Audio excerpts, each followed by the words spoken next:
केंद्रीय गृह मंत्री अमित शाह ने गुरुवार को कहा कि तीसरे टर्म में मोदी सरकार गौ हत्या पर बैन लगाने वाली है।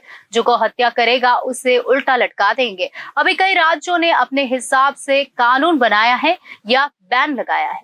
पीएम मोदी ने चुनाव से पहले इस बार 400 पार का नारा दिया था। कई मंचों से उन्होंने कहा कि तीसरे टर्म में ये सरकार कुछ कड़े फैसले ले सकती है। अब गुरुवार को देश के गृह मंत्री अमित शाह ने पटना की धरती से ये ऐलान किया कि उनकी सरकार तीसरे कार्यकाल में गौ हत्या पर सख्त फैसला लेने वाली है।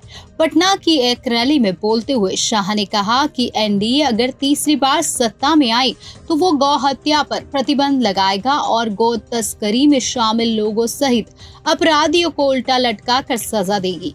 यही नहीं, शाह ने कहा कि सीतामढ़ी में मां सीता के लिए भव्य मंदिर बनवाएंगे। पटना में शाह ने मधुबनी और सीतामढ़ी की रैलियों में घोषणा की, ना गाय की तस्करी होने देंगे, ना हत्या। कांग्रेस और राजद प्रमुख लालू प्रसाद पर सीतामढ़ी के पुनौरा धाम के लिए कुछ नहीं करने का आरोप लगाते हुए उन्होंने कहा कि भाजपा वहां एक भव्य मंदिर बनाएगी।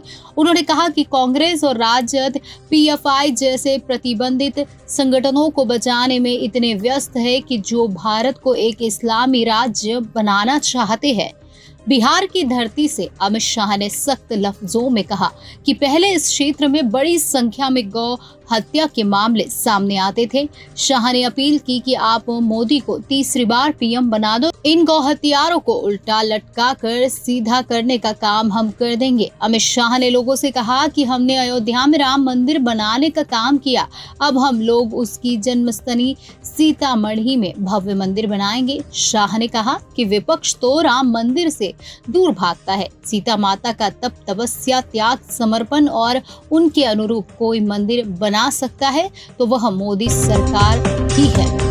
गौ हत्या की बातें करो तो दिल्ली, गुजरात, हरियाणा, हिमाचल प्रदेश, जम्मू और कश्मीर, लद्दाख, पंजाब, राजस्थान और उत्तराखंड में है, जहां सभी उम्र के बैलों सहित गाय और उनकी संतानों के वध पर पूरी तरह से प्रतिबद्ध है। वहीं कुछ राज्य ऐसा भी है जहां ये प्रतिबंधित नहीं है। ये राज्य है केरल, पश्चिम बंगाल, अन्य पूर्वोत्तर, अरुणाचल, मिजोरम, मेघालय, नागालैंड, त्रिपुरा, सिक्किम में कोई प्रतिबंध नहीं है।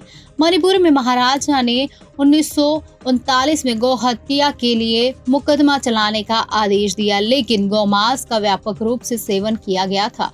गौ हत्या पर अलग अलग राज्यों ने अपने मन से वहां रोक लगाई या कानून बनाया है। केंद्र सरकार की ओर से कोई ऐसा कानून अभी तक नहीं आया है। यही वजह है कि अमित शाह ने बिहार की धरती से ऐलान किया है इसका।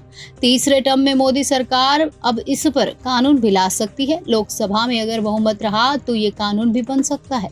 माताओं, भाइयों, बहनों, इस क्षेत्र में मैं पहले दौरा करने आया था। बड़ी मात्रा में गौ हत्या के मामले आते थे। मैं आपको विश्वास दिलाकर जाता हूं, मोदी जी को तीसरी बार प्रधानमंत्री बना दो, गौ हत्या करने वालों को उल्टा लटका कर सीधा करने का काम। ये सीता माता की भूमि है, यहाँ गौ हत्या नहीं चल सकती। ना गाय की तस्करी होने देंगे, ना गाय की हत्या होने देंगे। ये नरेंद्र मोदी का वादा। भाइयों बहनों,